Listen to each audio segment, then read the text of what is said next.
Okay ma'am. Okay, പിന്നെ ഒരു question എന്ന് പറഞ്ഞു കഴിഞ്ഞാൽ ഈ UAE, UK, കാനഡ പോലുള്ള സ്ഥലങ്ങളിൽ ഓൺലൈൻ ഡിഗ്രി വാലിഡ് ആണോ എന്നുള്ളത്. ഡെഫിനറ്റ്ലി വാലിഡ് ആണ്. അതായത് നമ്മളിപ്പം വിദേശത്തോട്ട് പോകുമ്പോൾ നമ്മളെ തന്നെ ഒരുപാട് സ്റ്റുഡൻസ് വിളിക്കുന്നുണ്ട്, സുമയ്ക്ക് അതറിയാം. അപ്പം നമുക്ക് ഡിസ്റ്റന്റ് ഡിഗ്രി ഒക്കെ എടുത്തിട്ട് പുറത്തേക്ക് പോയിട്ട് ക്രെഡിറ്റ് പോയിന്റ്സിന്റെ ഇഷ്യൂ കാരണം അവർക്ക് ഡിഗ്രി ക്വാളിഫിക്കേഷൻ ലഭിക്കുന്നില്ല എന്ന് പറഞ്ഞ് നമ്മളെ തിരിച്ചു വിളിക്കുന്നുണ്ട്. കാരണം അവർക്ക് നമ്മൾ വിദേശ രാജ്യങ്ങളിൽ പോയി ജോലി ചെയ്യുമ്പോൾ മെയിനായിട്ട് നമുക്ക് ആവശ്യമായിട്ട് വേണ്ടത് ക്രെഡിറ്റ് പോയിന്റ്സ് ആണ്.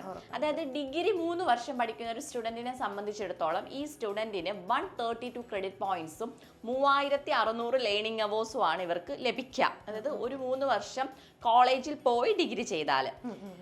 പക്ഷെ നമ്മൾ ഡിസ്റ്റന്റ് ആയിട്ട് ഡിഗ്രി ചെയ്യുമ്പോൾ നമുക്ക് ക്ലാസ്സസ് നിർബന്ധം ഇല്ലാത്തതുകൊണ്ട് തന്നെ ക്ലാസ്സസ് ലഭിക്കുന്നില്ല, ലേണിംഗ് അവേഴ്സ് നില്ലാണ് അവർക്ക്. സോ അവർക്കൊരു 90 ക്രെഡിറ്റ് പോയിന്റ്സേ കിട്ടുന്നുള്ളൂ. അപ്പോൾ വിദേശത്തോട്ട് പോകുമ്പോൾ ഈ 90 ക്രെഡിറ്റ് പോയിന്റ്സിനെ ഡിപ്ലോമ ആയിട്ടാണ് കൺസിഡർ ചെയ്യുന്നത്. 120 ക്രെഡിറ്റ് പോയിന്റ്സ് മിനിമം ഉണ്ടെങ്കിൽ നമുക്ക് ഡിഗ്രി ക്വാളിഫിക്കേഷൻ കിട്ടത്തുള്ളൂ. വിദേശത്തോട്ട് പോകാനുള്ള എലിജിബിലിറ്റി ക്രൈറ്റീരിയ ഇതാണ്. ഇവൻ ഹയർ എഡ്യൂക്കേഷൻ ആണെങ്കിലും ജോലിക്കാണെങ്കിലും അത് ഏത് കൺട്രീസ് ആണെങ്കിലും.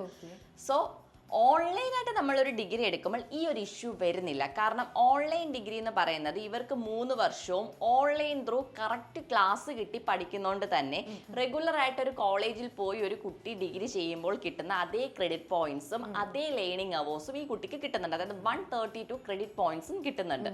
സോ ഇവര് റെഗുലർ ആയിട്ട് ഡിഗ്രി പഠിച്ച കുട്ടികൾ പോകാൻ പറ്റുന്ന എല്ലാ കൺട്രീസിലും ഇവർക്ക് പോകാം, പഠിക്കാൻ പറ്റുന്ന എല്ലാ ഹയർ സ്റ്റഡീസും ഇവർക്ക് പറ്റും, ചെയ്യാൻ പറ്റുന്ന എല്ലാ ജോലിയും ചെയ്യാനും പറ്റും. അങ്ങനത്തെ ഒരു ഇഷ്യൂ വരുന്നേ ഇല്ല.